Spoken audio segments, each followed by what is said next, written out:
são embargos infringentes e de nulidade? Por que são embargos infringentes e de nulidade? Por que eu chamo embargos infringentes e de nulidade? Preste atenção, meus caros, preste atenção. Na verdade, o chamado embargos infringentes e de nulidade é um único recurso. É um único recurso chamado embargos infringentes e de nulidade. Eles têm esse nome, ou ele tem esse nome, infringente de nulidade, porque se separa a matéria que está sendo discutida. Por vezes você pode opor apenas embargos infringentes, por vezes você pode opor apenas embargos de nulidade e por vezes você pode opor os chamados embargos infringentes e de nulidade, que é um recurso só. Qual que é a diferença dos embargos infringentes para o de nulidade? Volto a dizer, é um único recurso, ok? Mas qual que é a diferença? Os infringentes se referem ao mérito da decisão. Os infringentes se referem ao mérito da decisão. Os infringentes se referem ao mérito da decisão. Quer dizer, o réu praticou ou não praticou o crime? O réu deve ser absolvido ou não deve ser absolvido? Ao passo que os embargos de nulidade, eles se referem a causas que anulam o processo, não ao mérito da decisão. Eles se referem aos casos que anulam a decisão. Imagine que dessa decisão não unânime, o voto favorável do desembargador, favorável ao réu, tenha se referido à existência de uma nulidade, que, portanto, deveria anular algumas provas ou, eventualmente, até o processo inteiro. Isso nos termos do artigo 563, 563 do Código de Processo Penal, ele fala das nulidades. Então, se eu tiver lá uma das hipóteses de nulidade e a decisão favorável do desembargador for quanto à existência de uma nulidade, então eu vou opor os chamados embargos de nulidade, porque é específico para essa decisão favorável do desembargador, tá? Agora, se a decisão do desembargador for com relação ao mérito, então cabem embargos infringentes que se referem exclusivamente ao mérito, tudo bem? Mas volto a dizer, estamos falando de um único recurso, tá bom? De um único recurso. Anotem agora. Essa observação, ela é de nota de rodapé de livros, tá? Ela é de nota de rodapé de livros.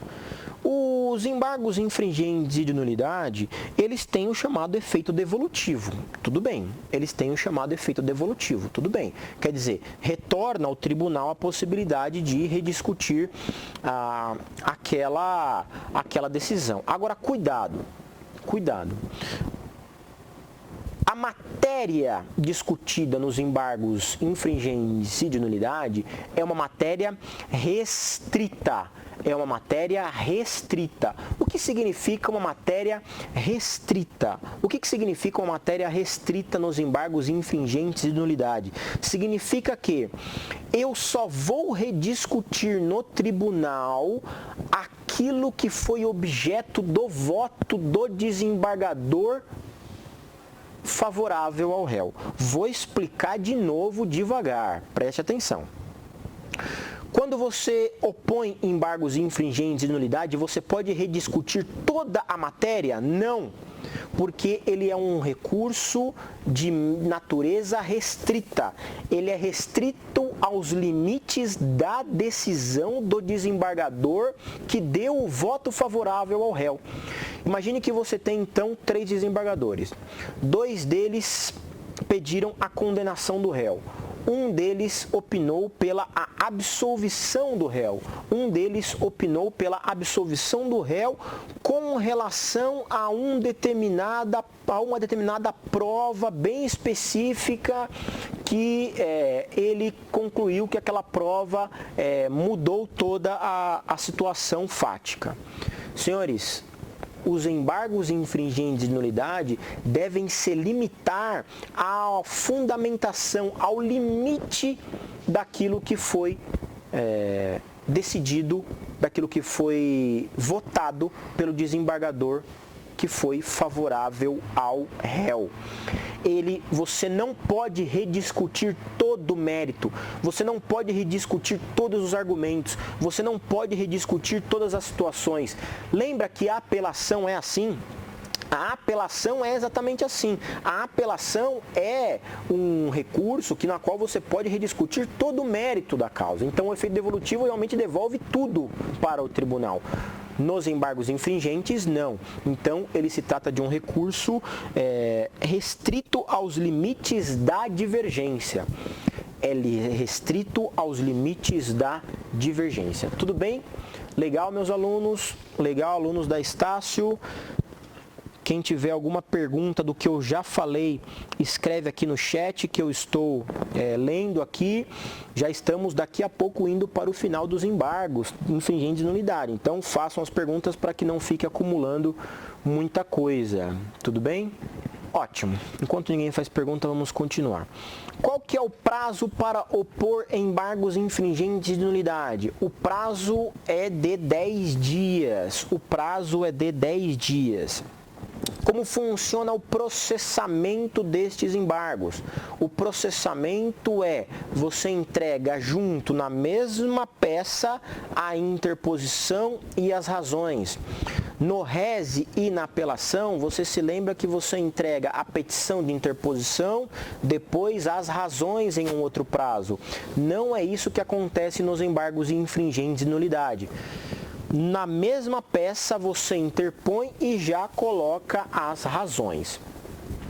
E quais são as razões que você deverá colocar nos embargos? As razões, a motivação para os embargos é exatamente o limite da decisão do desembargador favorável ao réu.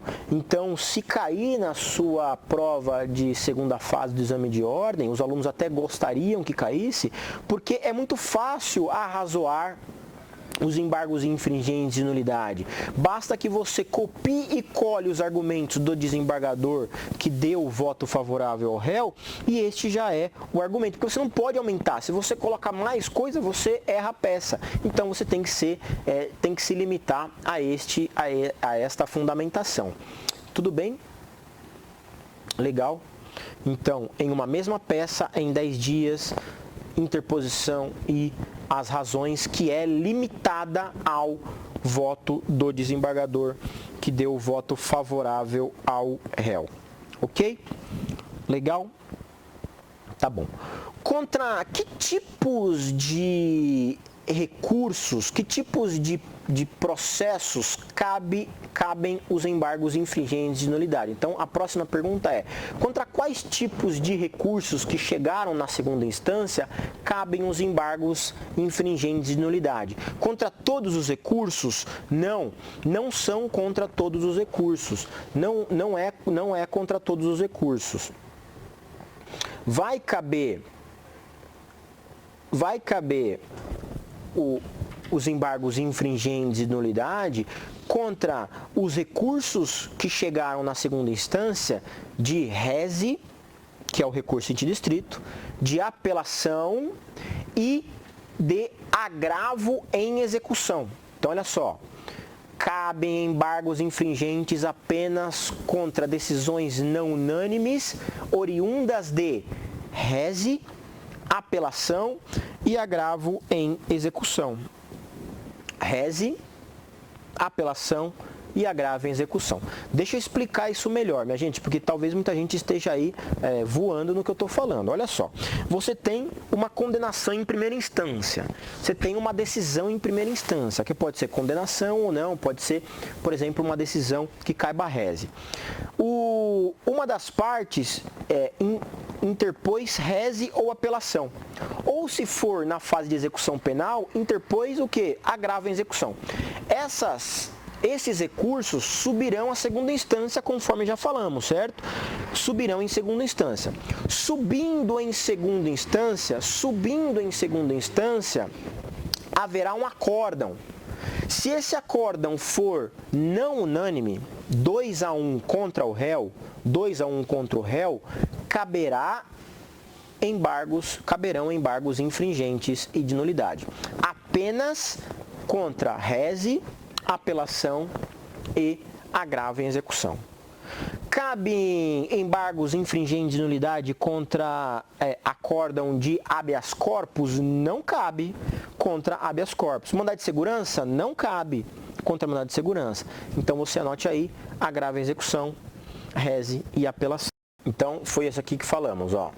Quando for decisão não unânime de segunda instância desfavorável ao réu, admite-se embargos infringentes de nulidade que poderão ser opostos em 10 dias a contar da data da publicação do acórdão na forma do 613. Se o desacordo for parcial, os embargos serão restritos à matéria objeto da divergência. É a questão que eu falei sobre ser limitado à divergência. Tudo bem? Ok. Processamento dos embargos infringentes de nulidade. Vejam só, imagine um tribunal de justiça, aquilo que é mais comum para a gente. Imagine que 3 desembargadores foram dar a decisão, 2 deles opinaram pela condenação do réu e um deles opinou pela absolvição do réu. Então, eu posso opor embargos infringentes contra esta decisão, pegando o voto mais favorável ao réu e opondo os embargos infringentes, ok? Ok. Como é que funciona? Para quem que você encaminha isso? Para quem que você encaminha isso? Os embargos infringentes, eles serão encaminhados à Câmara Superior ou à Turma Superior ou, eventualmente, à presidência do tribunal. Então, imagine que eu tenha lá uma turma, eu tenho lá uma sessão, uma Câmara e eu tenho uma Turma Superior. Eu vou pedir para que a turma reveja a decisão dos desembargadores que fazem parte dela. Então, normalmente você tem 3 desembargadores decidindo, só que aquela turma é composto por 5 desembargadores. Então você opõe os embargos infringentes para aquele colegiado de 5 desembargadores. De tal modo que os 3 primeiros que já decidiram, eles votarão novamente.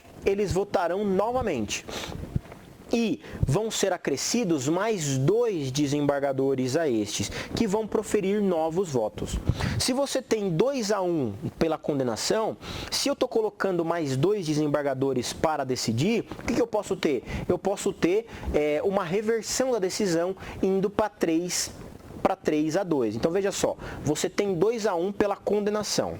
Quando eu oponho embargos infringentes, eu coloco obrigatoriamente no mínimo mais 2 desembargadores. Esses 2 desembargadores que vêm votar, eles podem formar uma maioria de 3-2. É esta a ideia e é isto que o embargo infringente pretende, que você consiga uma reversão da decisão a partir da decisão de novos desembargadores que vão compor aquela sessão ou aquela turma. A forma exata do processamento dos embargos infringentes não está no Código de Processo Penal. A forma exata, o processamento exato não está no CPP. Onde é que você encontra a forma exata do processamento dos embargos infringentes de nulidade?